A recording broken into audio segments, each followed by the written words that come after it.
Sorti en avril 2017 dans sa version de base à moteur refroidi par air, le Sim Jet 14 est désormais proposé aussi avec un refroidissement liquide. Objectif performance pour ce scooter urbain challenger du Honda PCX. Alors c'est bien marrant parce que sur ce Jet 14, j'ai l'impression d'être sur un PCX à plancher plat. Bon, en tout cas pour mon gabarit c'est parfait, hein. Les deux pieds à plat au sol, même quand j'ai pas de talons, hein, j'avoue j'ai triché un petit peu aujourd'hui. Là ça n'est pas trop large, on a suffisamment de place pour les jambes, même les grands je pense sont vraiment bien assis. Et puis on a ce fameux petit guidon naked, comme le PCX encore une fois.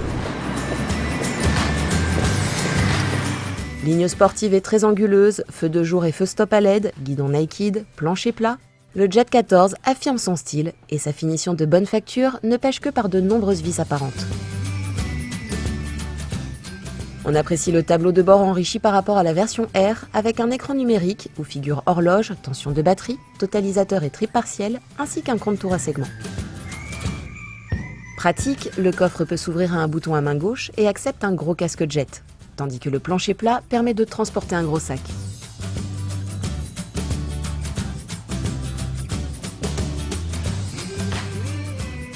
La boîte à gants à gauche au tablier, fermée mais sans serrure, n'est pas évidente à ouvrir.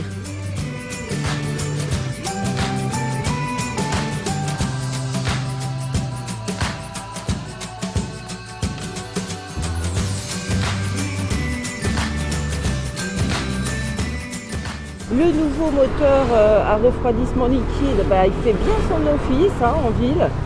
Bon, la transmission est un petit peu rugueuse, on va dire. Une sonorité aussi assez importante. Il y a un tout petit temps de latence au démarrage et puis après, une fois qu'il est parti à mi-régime, il est vraiment vaillant. On a ce qu'il faut sur la poignée et puis ça n'a aucun scooter quand même sur autoroute pour un très bon 110 chrono. C'est plutôt pas mal pour un scooter de cette catégorie.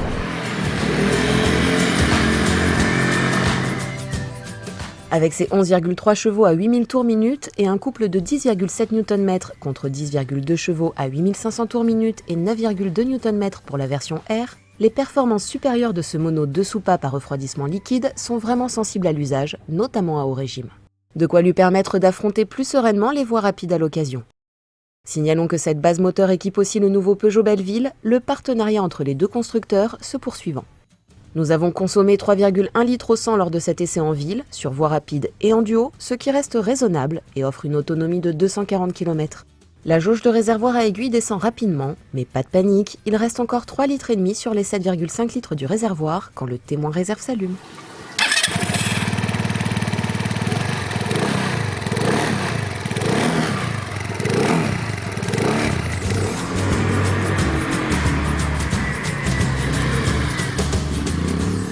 Ce qu'on aime bien sur ce Jet 14, c'est le bon compromis entre vivacité et stabilité offert par les jantes en 14 pouces. Il est peut-être un petit peu moins vif que le PCX, mais peut-être un petit peu mieux posé sur ces deux roues. Donc c'est agile, c'est maniable, en même temps c'est stable et rassurant. De ce point de vue-là, vraiment il est accessible à tous et reste rigoureux aussi, un petit peu trop ferme mais rigoureux.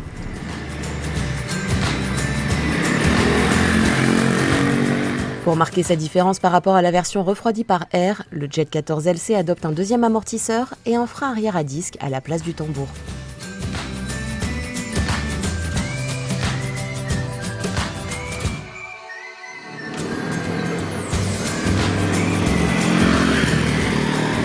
Bon, point de vue de confort, on a vu mieux, faut pas se le cacher.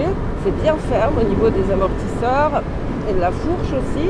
La selle, on a vu plus moelleux. Voilà, c'est pas un gros scooter GT prêt à vous emmener pour des centaines de kilomètres.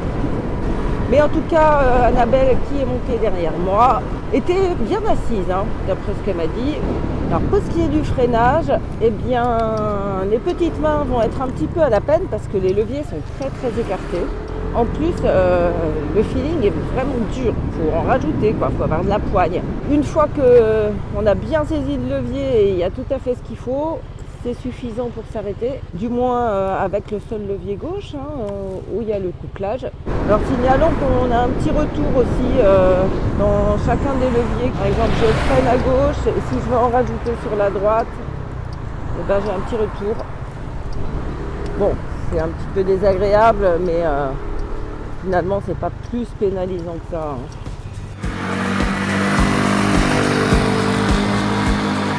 Bien campé sur ses jantes, chaussé en pneus de 100 et 110 mm avant-arrière, il reste accessible avec sa selle à 785 mm et son poids de 135 kg à sec. Ce Jet 14 offre une position de conduite naturelle et il est possible d'allonger un peu les jambes sur les petits marchepieds latéraux.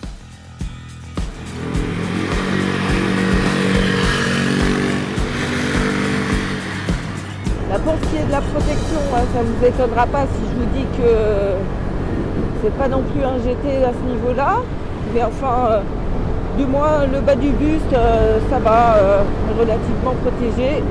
On mettra un petit tablier pour l'hiver.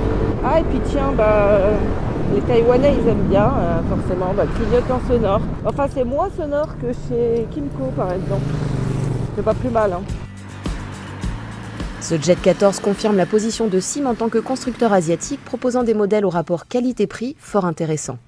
Si le style aurait quelques progrès à faire pour séduire davantage les goûts européens, l'ensemble est tout à fait satisfaisant. Certes, il reste des progrès à faire côté freinage et suspension, mais à 2 699 €, ce Jet 14 brille par ses performances moteurs et reste compétitif par rapport à la concurrence.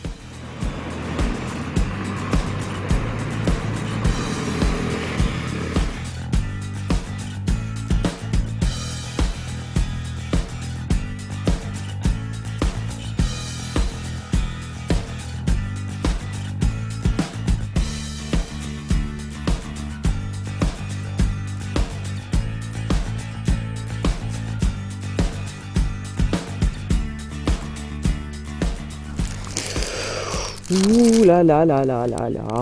Oh, c'est bon le chocolat. Oh,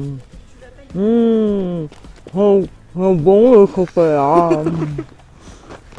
C'est fort un chocolat. Hein, c'est bon Anna. C'est bon le chocolat. Oh, c'est pas possible.